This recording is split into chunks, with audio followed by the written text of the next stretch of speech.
persatu. Yang pertama adalah zakat. Kenapa zakat? Karena zakat itu adalah hukumnya wajib.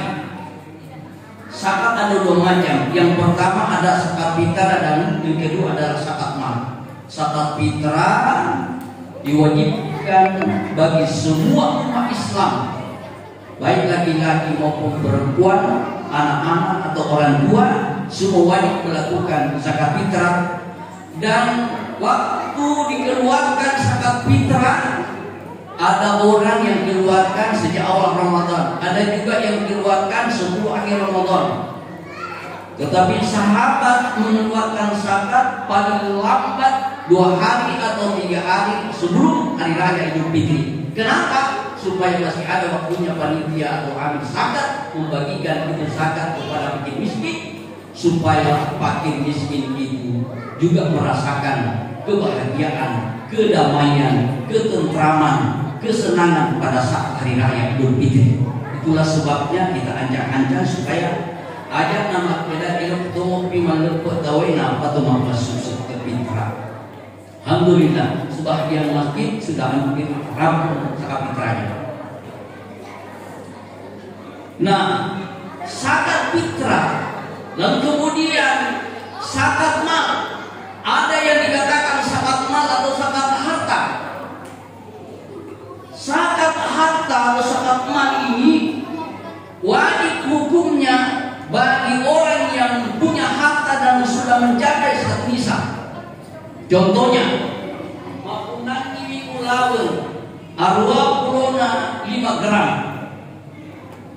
Jika 1 gram harganya 500.000, maka 500.000 dikali 85 gram, maka harganya adalah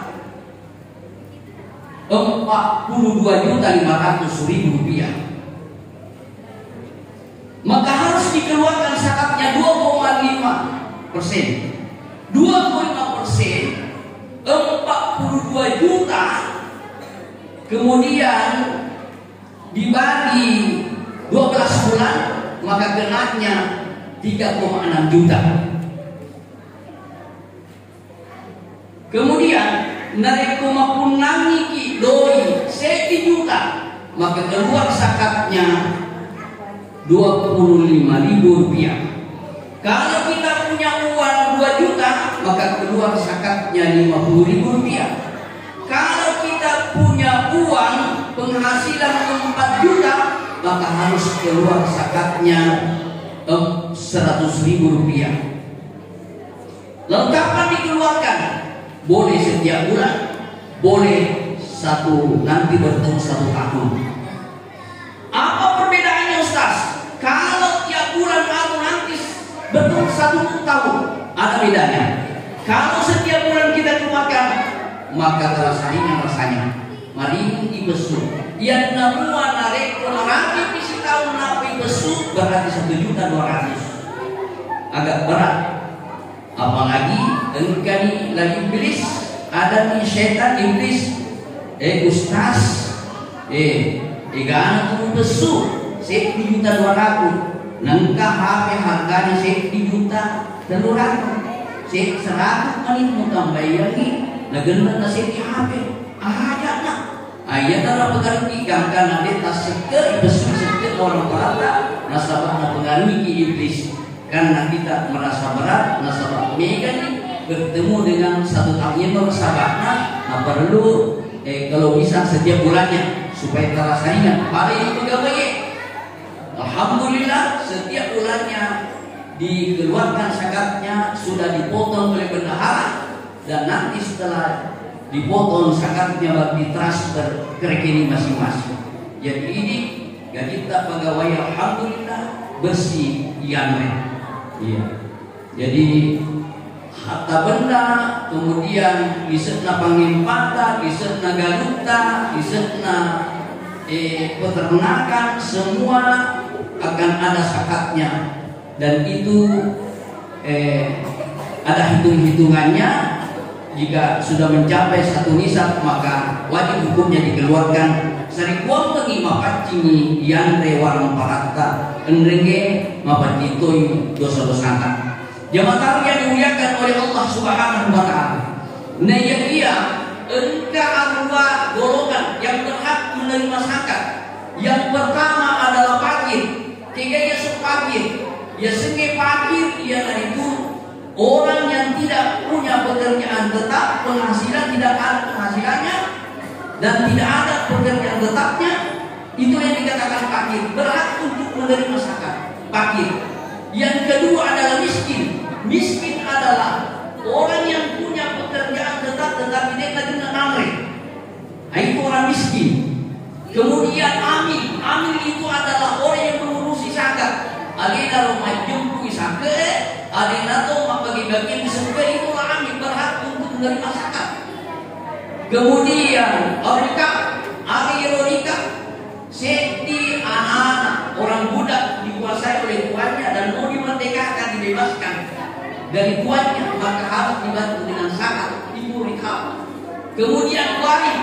Garim itu adalah orang yang berhutang tetapi tidak bisa membayar hutangnya.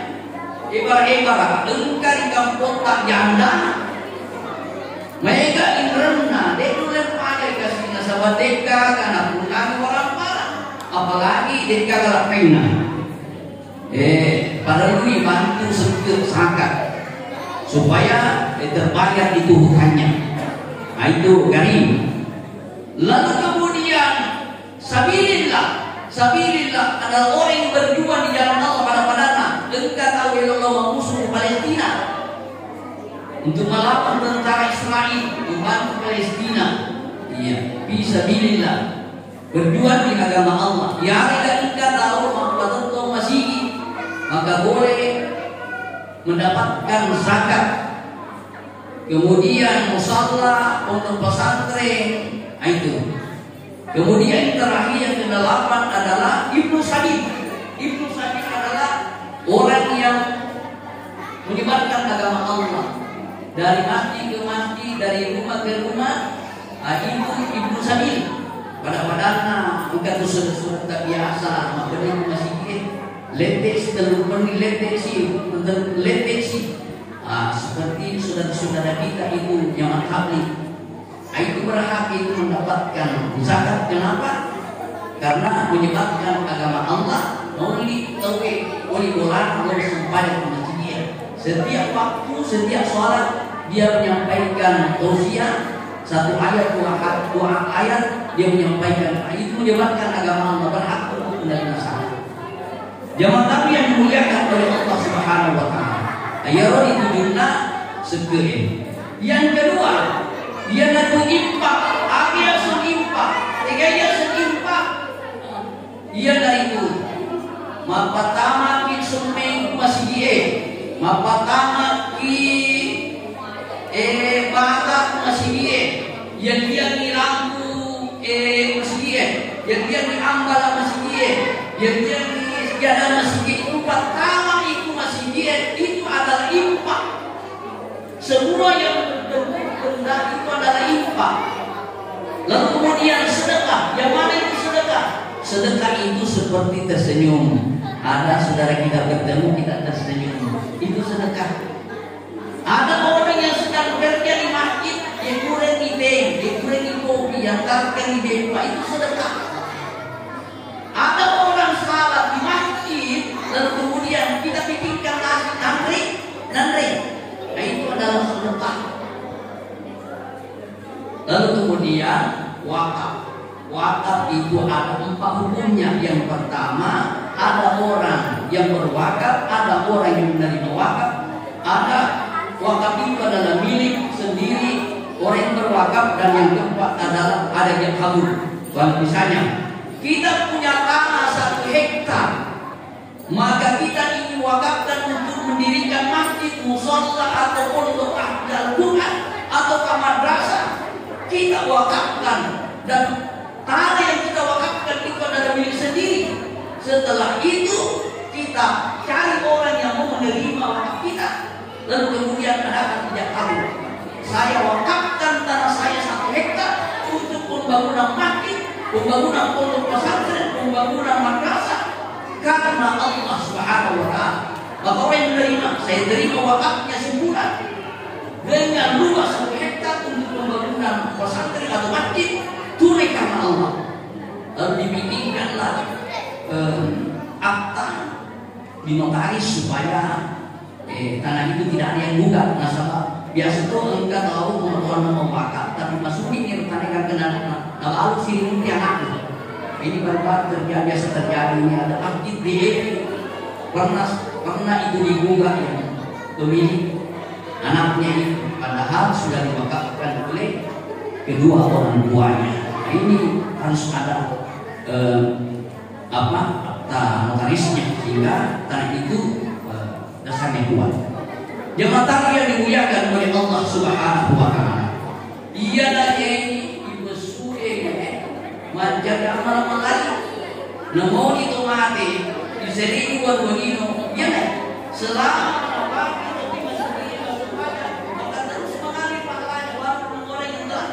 beriman bersedekah berwakaf itu telah meninggal dunia, maka terus pahalanya mengalir.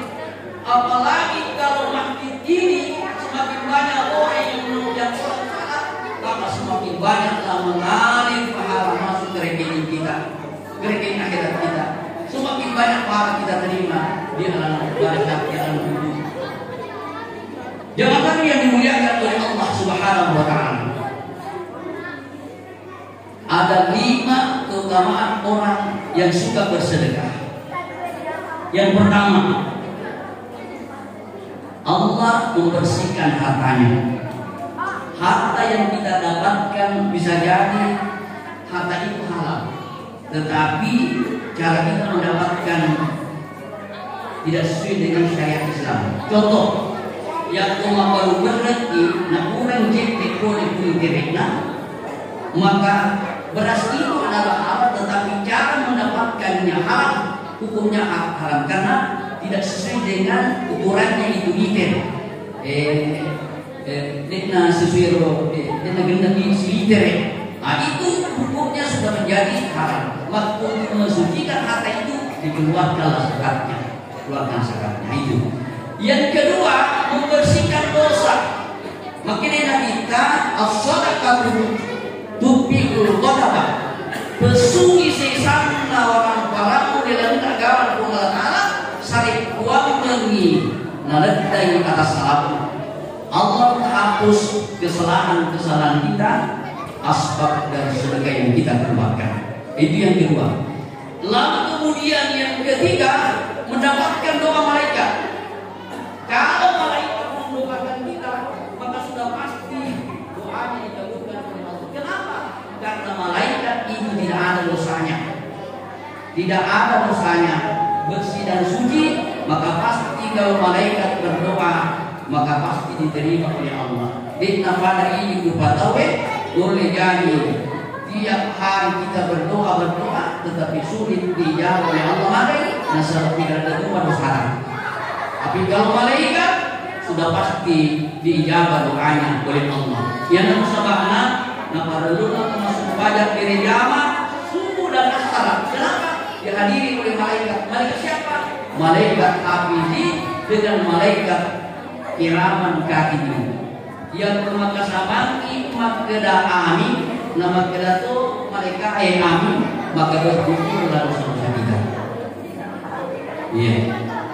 Jemaah yang dimuliakan oleh Allah Subhanahu wa taala. Kemudian keempat, nah ia keutamaan atau menerima mempesuke sesama orang barat dalam agama Allah Ta'ala. Ia dari itu dapat orang barat yang menjadi bakurai nariko engkau merasa. Siapapun hamba Allah yang rajin bersedekah, maka pasti insya Allah maka terhindar dari bala bencana dan musibah. Bahkan dari engkau keluarga ke anak tak yang kesensurata melangkah ke sana di menajak pada sana, maka niatkan sedekah dengan niat semoga berkah itu sedekah lebih baik ke sana anak biar kesensurata.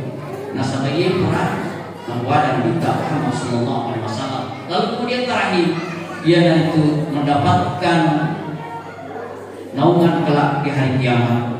Ketika nanti manusia dibangkitkan dari kubur, lalu kemudian kita berkumpul di padang mahsyar. Dan di padang mahsyar itu konon ada riwayat yang menyebutkan bahwa matahari hanya sejengkal dari kepala.